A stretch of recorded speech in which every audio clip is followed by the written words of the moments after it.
It really started in 1993 when Jackie invited me to go to a dinner that was commemorating the 25th anniversary of Jimmy's passing. And I met all his old friends, mechanics, guys that he raced against, and that was when I thought, what is it about this guy? Just the stories they were telling. He seemed to, you know, an absolute tiger in the car, just the best driver of his generation, maybe ever. And then a very kind of quiet, simple, humble guy out of the car. And the more I read about him, the more I talked to people. It just, I obviously there's exploits in the car sort of fired my passion, but I think it was as much the guy that he was outside the car. I think it's the reason he's my hero. The guys that went before us, they trod the path. They to me they were all heroes because of the risks they took and their exploits.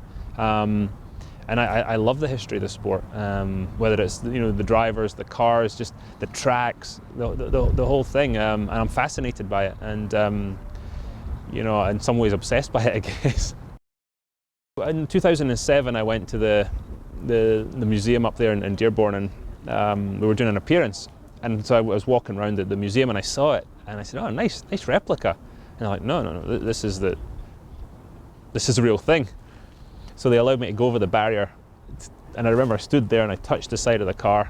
I think Max Pappas was with me actually, and Max and I were kind of all over this car, and I remember putting my fingerprints on it, and I thought that was as close as I'd ever get to it. And here I am, getting to play with it today at the Speedway.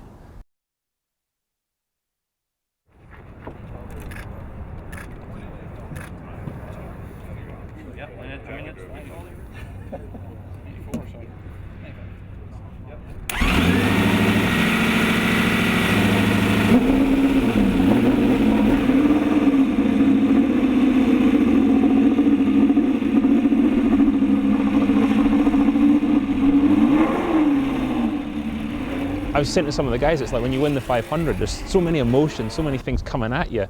It's tough to process it all right now, and it'll probably be quite a while before I really truly appreciate, that feeling and what I got to do today.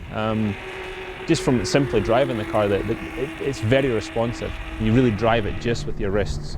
You can't help it because there's no space for, like in a modern Indy car, you've really got to use your whole body. This thing, you just very much drive it with your fingertips and your wrists, and it responds beautifully. And the noise of the old 4-cam, the noise is just incredible. I kept it about 6,200 RPM and was very respectful. I realised what I was driving, and there was that kind of Jekyll and Hyde thing going on down the back stretch. I'm like, God, I want to really get on this thing, and I'm looking and think, okay, remember what you're driving here. But when the first time I got to about half throttle, it pinned me back in the seat. It's got a lot of power, and really an interesting thing to drive. The offset took a bit of getting used to as well. No buffeting.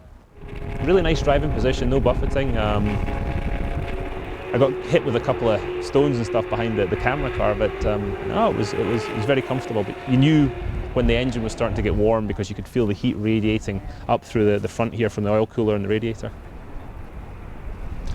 I think 500 miles in this thing, the heat that I felt radiating, that would be tough, definitely. But the size of the fuel tanks, this thing held a lot more fuel than I'm used to running. We'd run 22 gallons or something.